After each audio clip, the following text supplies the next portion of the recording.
गेल्याही वेळेला जवळपास एक सातारा जिल्ह्यातील आणि काही ठिकाणच्या अशा पद्धतीच्या तक्रारी आलेल्या होत्या, पण त्यांना व्हेरीफाय करत असताना जो आहे तो त्यांना लाभ काही वितरित झालेला नव्हता आणि मग त्याच्यावर विभाग म्हणून आणि स्थानिक प्रशासनाने जी काही कारवाई ती केली, गुन्हेही दाखल केले. आता ही सदर व्यक्ती आहे, याच्यावरही संबंधित जो स्थानिक प्रशासन आहे हे पोलिसांमध्ये तिथल्या स्थानिक पोलीस स्थानकामध्ये त्या संदर्भामध्ये गुन्हा दाखल करणारच आहेत.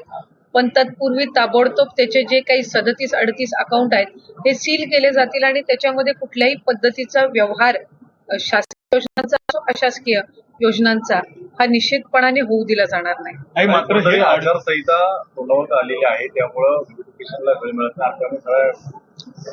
नाही. साधारणपणे आम्ही कुठलीही प्रक्रिया करत असताना त्याच्यामध्ये किमान 15 ते 20 दिवसांचा कालावधी व्हेरिफिकेशनला देत असतो. आपण पहिला हप्ता ज्या वेळेला 17 ऑगस्ट रोजी आपण रिलीज केला 1,07,00,000 महिलांचा, ते 1 जुलै ते 31 जुलै पर्यंतचे अर्ज होते आणि त्याची छाननी केली होती. 31 ऑगस्टला आम्ही जी काही 52 लाख महिलांची खात्यामध्ये जे डीबीटी केलं त्याचं व्हेरिफिकेशन 1 ऑगस्ट ते 24 ऑगस्ट पर्यंत जे अर्ज आलेले होते त्यांचे ते लाभ आम्ही वितरित केला होता. आणि आता जो लाभ 25 तारखेपासून सुरू आहे हा साधारणपणे पहिल्या 2 महिन्यामध्ये आधार सीडिंग न झालेल्यामुळे, बँक सोबत आधार लिंकेज न झालेल्यामुळे किंवा काही टेक्निकल कारणास्तव स्क्रुटिनी राहिलेल्या महिलांसहित ज्या 1,60,00,000 महिला आहेत ज्यांना पहिल्या 2 महिन्याचे लाभ गेलेले आहेत त्यांचा 3ऱ्या महिन्याचा हप्ता आपण देत आहोत. त्याच्यामुळे व्हेरिफिकेशनसाठी साधारणपणे आम्ही पुरेसा कालावधी देत आहोत. आता आमच्याकडे 2,45,00,000 पेक्षा जास्ती अर्ज आलेले आहेत, पण लाभ देत असताना आपण 2 कोटी का 2,10,00,000 महिलांना देतोय. म्हणजे जवळपास दरवेळेला 20-25 लाख अर्ज हे स्क्रुटिनी अभावे हे आम्ही त्या ठिकाणी मागे ठेवत आहोत. अशा पद्धतीनं काही ठिकाणी दुरुपयोग सुद्धा केला जात आहे, पण ते शासनाच्या निदर्शनास आल्यावर त्या वेळेला आम्ही निश्चितपणाने त्याच्यावर कारवाई करत आहोत.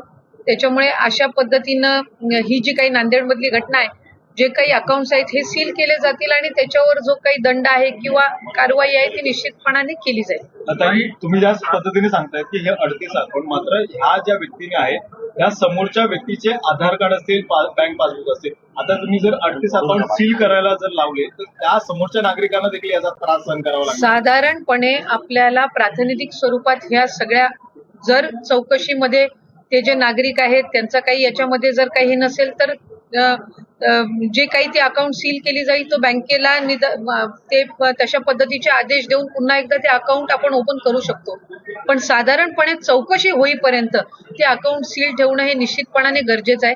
कारण आम्हाला जी प्राथमिक स्वरूपात जी माहिती मिळाली त्याच्यामध्ये रोजगार हमी असेल, इतर काही शासनाच्या योजना आहेत, या संदर्भातला जो डेटा उपलब्ध होता ते अकाउंट्स त्यांनी वापरण्यात आलेले आहेत. त्यामुळे जिल्हाधिकाऱ्यांच्या मार्फत एकदा सविस्तर त्याच्यामध्ये चौकशी झाली, जे निर्दोष असतील त्यांचे अकाउंट लगेचच चालू केले जाऊ शकतात.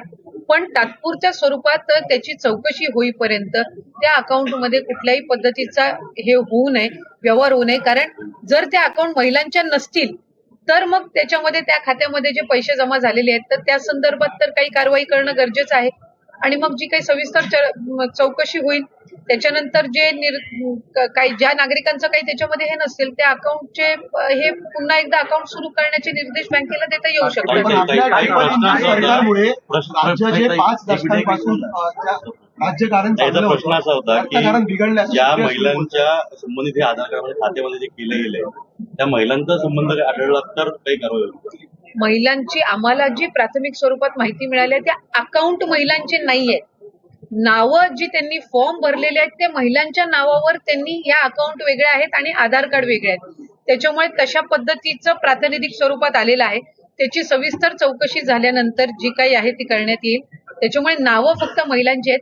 आम्ही हे पण तिथं सूचना दिलेल्या आहेत की ज्या महिलांची नावं वापरण्यात आलेली आहेत फॉर्म भरण्यामध्ये त्यांना आधी या योजनेमध्ये, या लाडकी बहीण योजनेमध्ये आणि त्यांनी त्यांचा रेग्युलर अर्ज भरलेला आहे का, त्याला कुठलं अकाउंट दिलेलं आहे, त्याला कुठलं आधार कार्ड आहे, तर या संदर्भातली पण शहानिशा निश्चितपणाने चौकशीमध्ये होईल. राज्याचं अर्थकारण जे आहे ते कुठेतरी 5 दशकातलं बिघडलंय त्रिकोणमिती सरकारमुळे असं सूर्यसोळे म्हणताय. 5 दशकातून पहिल्यांदाच जर महिलांना आर्थिकरित्या सक्षम करण्याच्या दृष्टिकोनातून महायुतीच्या सरकारने जर ही योजना आणली असेल तर याचं स्वागतच प्रत्येक स्तरावरून होत आहे. ज्या महिलांना लाभ मिळत आहे ते निश्चितपणाने आनंददायी आहेत. आम्हाला अनेक वेळेला आम्ही प्रत्येक जिल्ह्यामध्ये गावामध्ये जातो. आज प्रत्येक आठवड्याला इतक्या मोठ्या संख्येने सक्सेस स्टोरीज या योजनेच्या संदर्भातल्या सुद्धा येत आहेत की ज्या ज्या महिलांना लाभ वितरित होत आहे त्यांनी चांगल्या पद्धतीनं काही त्यांचा बालविकास मंत्री रोजगार किंवा अदिती व्यवसाय तटकरे कुठल्या सध्या पद्धतीनं माध्यमांसोबत सुरू संवाद केलेला साधत होते. आणि बेकायदेशीर successful पैसे आहेत. मिळवणाऱ्यांवरती कारवाई केली जाईल असं यावेळेस अदिती तटकरे यांनी सांगितलं आहे.